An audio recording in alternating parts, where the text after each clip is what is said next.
We're going to look at the question where it says transform the polar equation to an equation in rectangular coordinates, then identify and graph the equation.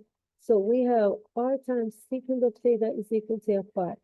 So we're going to have to convert this to a standard form of the equation in rectangular coordinates where r and theta disappears, and we get x and y.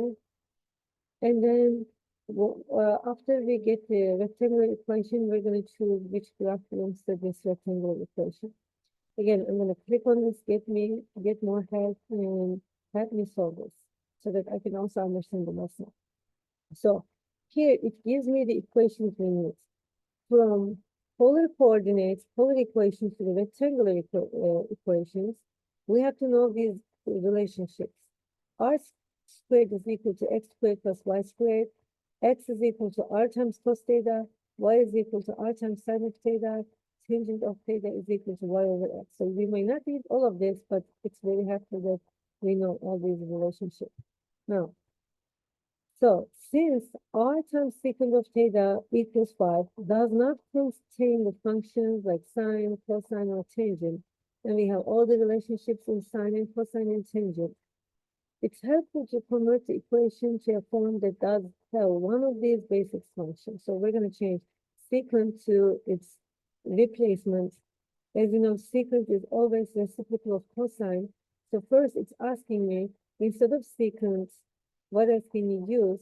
Secant is always 1 over cosine of theta. So we can change the secant as 1 over cosine of theta.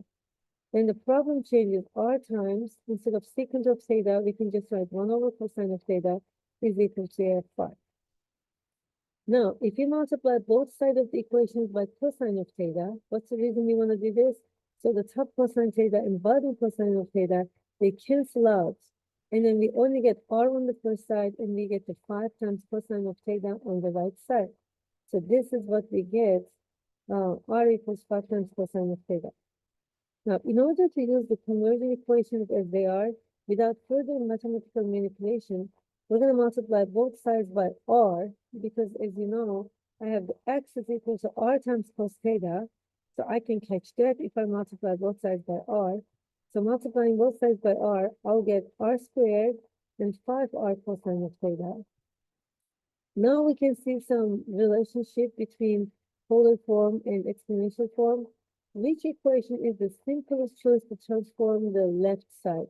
So this is the left side, this is the right side. So on r squared is equal to x squared plus y squared. So if we know this relationship, on the left side, the r squared can be replaced with x squared plus y squared. On the right side, we have r times cosine of theta, and then what number should be added to both sides to complete the square? So we replace r squared with x squared plus y squared, and then we replace the r plus theta with just x, and then we move the 5x to the first side and set it equal to 0. Now, we want to change this to a circle equation. So for the circle equations, we need the half of 5 squared here. And then, so we're adding 25 over 4 to the first side. So we just have to add the same number to the other side, which is 25 over 4 to balance the equation. Now, this is a circle equation. For the circle center, h and k, they represent the center of the circle. H value is 5 over 2, k value is 0. So the center of the circle will be 5 over 2 and 0. And this is r squared. So if you take the square root of this number, 5 over 2 will be the radius, and the center of the circle will be 5 over 2 comma 0.